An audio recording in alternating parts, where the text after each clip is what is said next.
Like करें, share करें। कई लोग कहते हैं महाराज जी, जिस रुद्राक्ष को हम पहनते हैं उस रुद्राक्ष को कहाँ नहीं पहनकर जाना चाहिए। 5 स्थान बताएं जहां रुद्राक्ष पहनकर नहीं जाया जाता। कितने स्थान है? 5। और रुद्राक्ष को 5 स्थान पर पहनकर नहीं जाते, पर रुद्राक्ष के लिए वर्णन किया गया है कि रुद्राक्ष कब कब उतार कर उसको वापिस अभिमंत्रित करना चाहिए।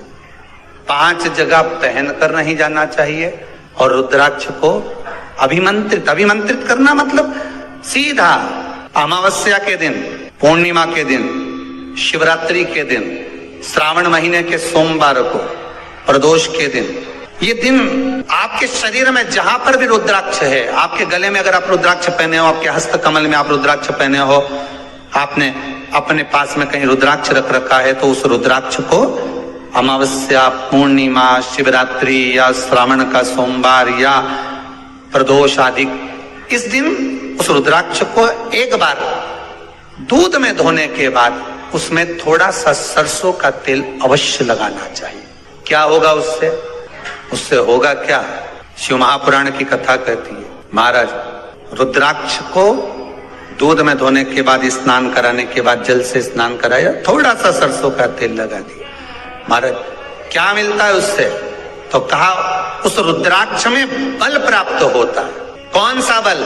जो शरीर के अंदर बीमारियां बढ़ती हैं, उस बीमारी को वो रुद्राक्ष धीरे धीरे समाप्त करना प्रारंभ कर देता है। पर एक और चीज याद रखना, जिस रुद्राक्ष के पानी को आप बीमारी के समय पर गलाकर पीते हो, उसमें सरसों का तेल नहीं लगाना। उसमें सरसों का तेल नहीं लगाना।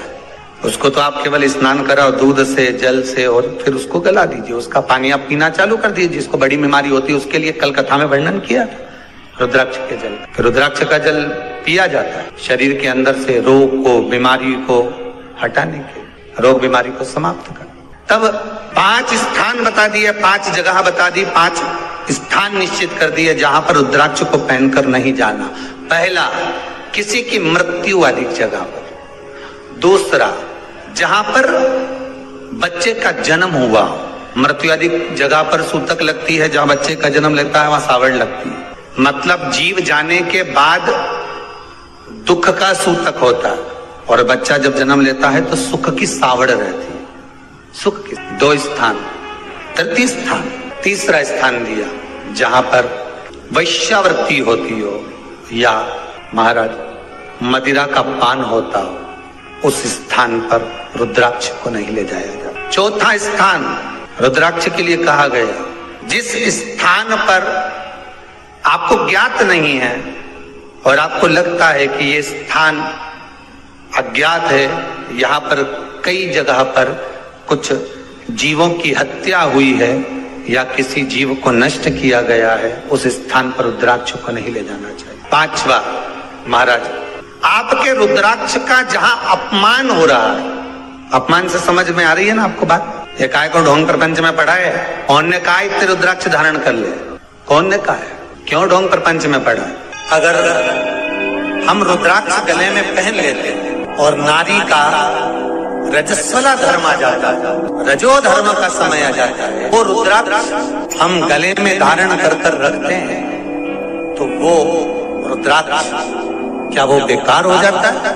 पहले एक बात बहुत अच्छे से समझ में, आप सन्यासी हो, जम के बोलो जरा, आप तपस्वी हो, आप साधक हो, आप उपासक हो, या आप बैरागी हो, आप एक गृहस्थी हो, घर में रहने वाली माँ गोदी में रखा हुआ बालक अगर गंदगी भी कर दे, पूरे कपड़े को भी बिगाड़ दे, तो माँ बच्चे का कपड़ा बदल देती है, और बदल कर माँ को ये जरूरी नहीं है कि उसको साड़ी बदलना, उसको कपड़े बदलना या उसको फिर नहाना। बच्चा जब गोदी में होता है तो माँ की गोद में कितनी बार भी गंदगी कर दे, फिर माँ अपने कपड़े बार बार नहीं बदलती, उसी कपड़े से काम करती रहती है, उसी कपड़े से सेवा करती रहती है, उसी कपड़े से भगवान का पूजन भी करेगी तो भगवान स्वीकार करेगा। क्योंकि मातृत्व के लिए, माँ के लिए, नारी के लिए छोड़ दिया गया है कि तुम पर हाँ, आप अगर पूजन करने बैठ रही हो तो आपको ये 7 दिन पूजन नहीं करना। पर रुद्राक्ष अगर आप पहन रहे हो, रुद्राक्ष अगर आप धारण कर रहे हो और अपने जीवन की सार्थकता के लिए स्वीकार कर रहे हो, जैसे तुलसी की माला और रुद्राक्ष की माला गले में पड़ी रहती है, तो ये कंपनी का ट्रेडमार्क होता है कि तुम कौन सी ब्रांड के हो। ये कंपनी का ट्रेडमार्क है।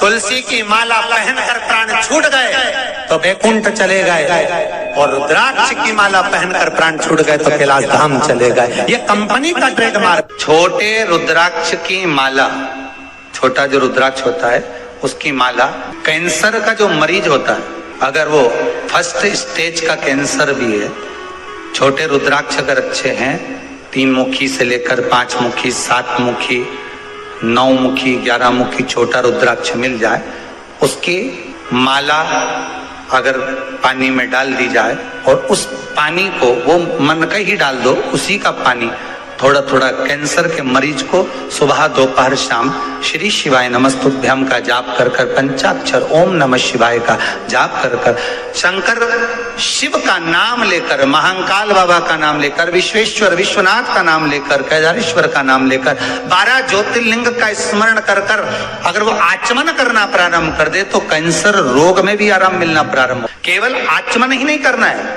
अगर स्त्री है तो अपने उल्टे हाथ पर भी उस मनके की माला को लपेट सकती है। पुरुष है अपने राइट हैंड में उस माला को, अगर कैंसर से पीड़ित व्यक्ति है, रोग से बहुत पीड़ित व्यक्ति, उसको बल मिलता है, उसको पावर मिलता है, उसको एक एनर्जी, उसको एक तेज मिलता है रोग से लड़ने का। कई लोग कहते हैं महाराज जी रुद्राक्ष को सिद्ध कैसे करना चाहिए, तो शिव महापुराण में एक ही उपाय लिखा है, 108 बेलपत्र पर शंकर का नाम लिखकर समर्पित कर दो, या लाल चंदन चढ़ाकर समर्पित कर दो रुद्राक्ष के ऊपर, या उस रुद्राक्ष को आप अभिषेक में समर्पित कर, या उस रुद्राक्ष को सरसों के तेल में रखकर उसको फिर समर्पित शिव जी को कर। रुद्राक्ष को निकाला, शंकर जी के ऊपर रखा, शिव जी के चरणों में रखा, अभिषेक किया, उसको धारण किया। सिद्ध कैसे करना है, तो शिव महापुराण की कथा में एक संवाद बड़ा सुंदर लिखा कि रुद्राक्ष अपने आप में सिद्ध है। मुंबई में एक मेडिकल रिसर्च सेंटर में इस रुद्राक्ष के पानी का रिसर्च किया जा रहा है। आप लोग निकालना कभी, आप लोग तो उसमें निकलेगा आपको, उसका सेंटर का नाम दिया जाएगा कि किस रिसर्च सेंटर में निकाला जाएगा।